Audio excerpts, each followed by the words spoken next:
Bonjour à tous, bonjour à la communauté. Aujourd'hui, j'aimerais saisir l'opportunité pour parler un peu de comment nous gérons les stagiaires dans nos structures, dans nos entreprises, dans nos organisations. Les stages en entreprise est vu comme une période temporaire de formation en milieu professionnel.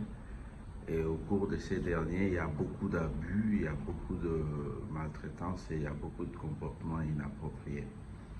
Quand on envoie nos enfants en stage, on ne les envoie pas pour que vous puissiez les envoyer chercher à acheter les beignets, vous cherchez du crédit au coin.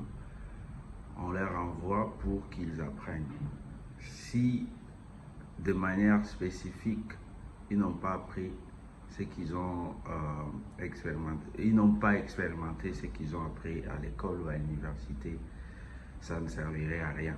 Donc, considérez les stages comme une période de formation en milieu professionnel au cours de laquelle l'élève ou l'étudiant acquiert des compétences professionnelles et met en œuvre les acquis de sa formation en vue d'obtenir son diplôme.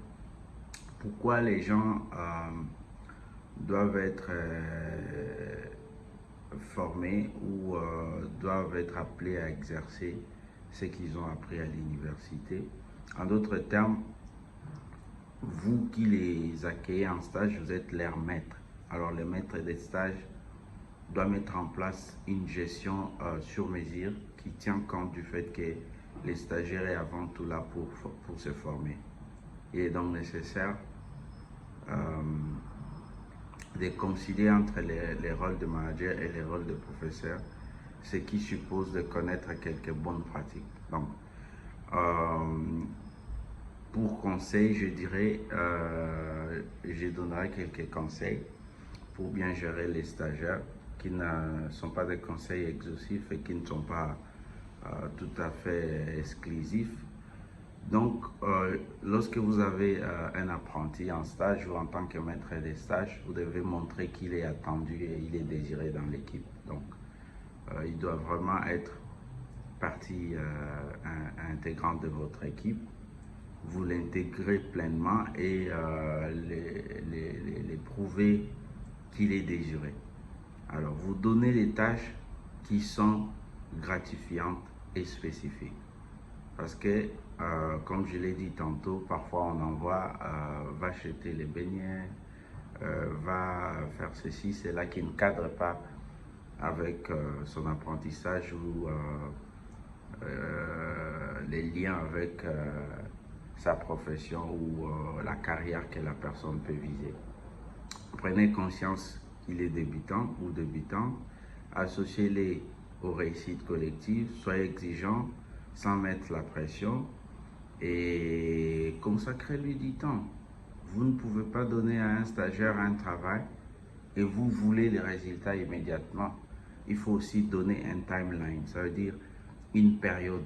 Donc ça doit se faire dans quelle durée. Et puis soyez clair. Donc soyez très ouvert. Ne faites pas comme s'ils savaient déjà, ils connaissaient quelque chose et gardez les contacts permanents avec les stagiaires. Pourquoi je dis cela? Parce que un stagiaire qui n'a pas bien pratiqué ce qu'il a appris à l'université, lorsqu'il obtient son diplôme et qu'il devient demandeur d'emploi, il va se faire des illusions.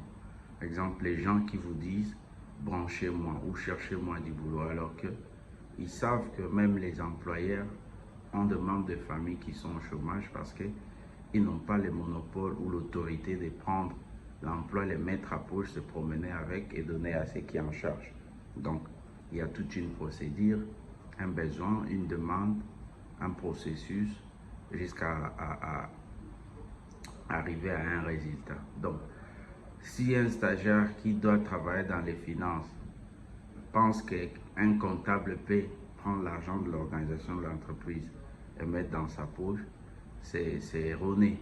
Parce qu'il faut qu'il sache que pour qu'il y ait sortie de fonds, il y a une réquisition, il y a les lignes bien définies, il y a les niveaux d'approbation, etc., etc. Merci beaucoup.